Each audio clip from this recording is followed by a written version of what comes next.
It's copied 1 for 1 from Guild Wars 2. All right, let's see this. Is this like the new WoW thing? Wait, was that Guild Wars? Oh.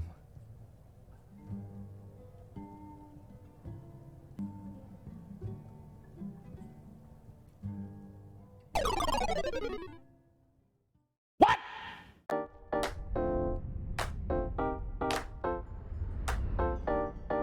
Hey guys, let's get straight into it.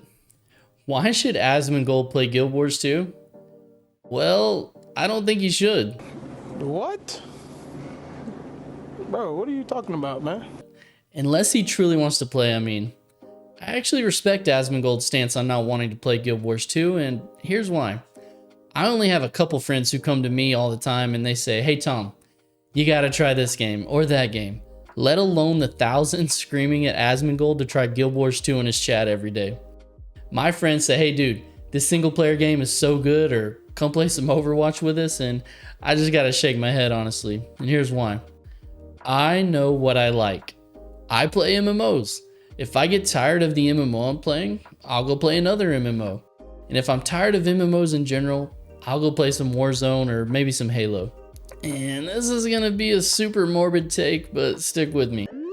I only have so much gaming time left on this earth, and I don't want to waste it playing crap games that aren't fun to me. I know, that's dark. And maybe Asmongold or many of you guys have the same outlook when it comes to Guild Wars 2, and I respect it. To this point, maybe it seems like this whole video has been a huge bait. Well, here's the switch. I think any WoW fan, not just Asmongold, who watched the dragonflight reveal and thought, dragonriding seems pretty cool, should consider giving Guild Wars 2 a try. Everybody knows the mounts in Guild Wars 2 are the best, so why not try out the very mounts that gave inspiration to the team over at Blizzard?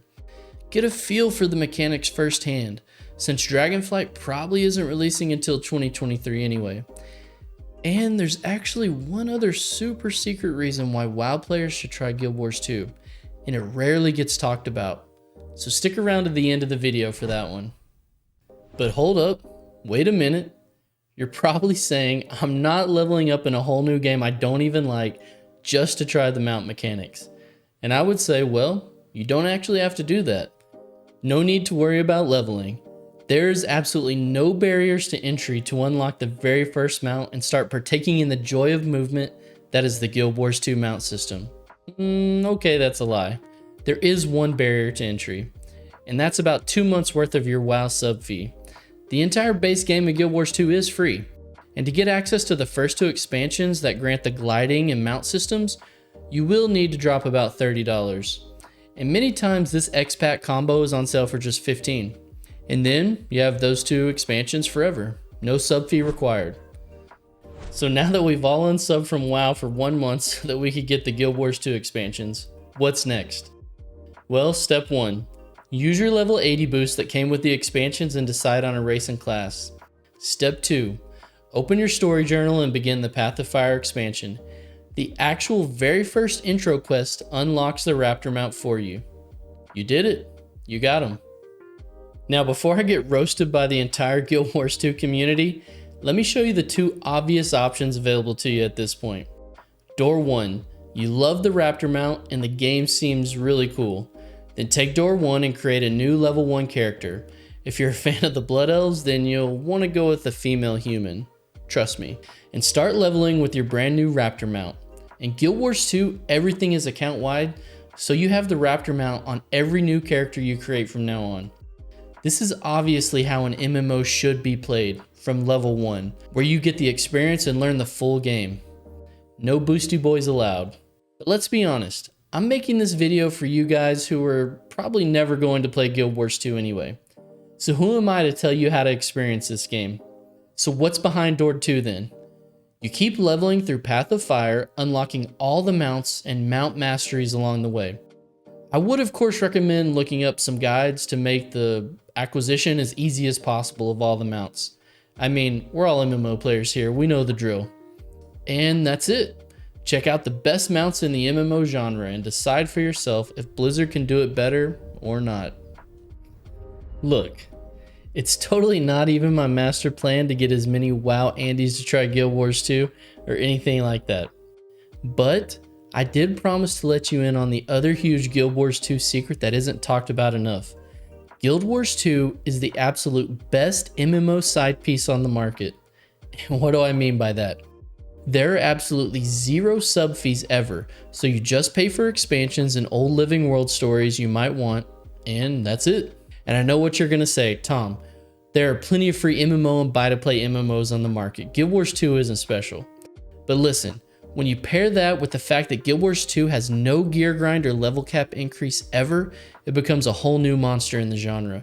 Once you get max level and your best in slot gear for your build, which you can buy with hardly any gold as soon as you hit max level, by the way, you never have to grind gear ever again.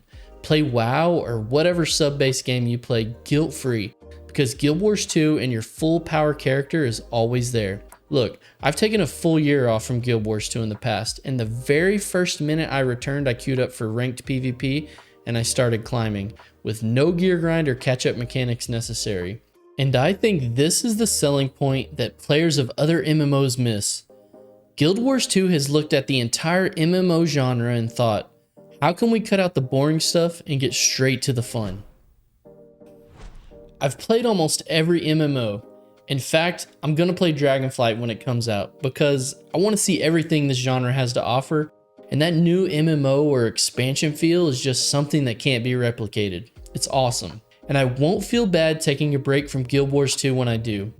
But if I get bored or finish doing all the things I want to do in WoW, or if I just need a break, or if I'm just tired of the grind, Guild Wars 2 is always there waiting.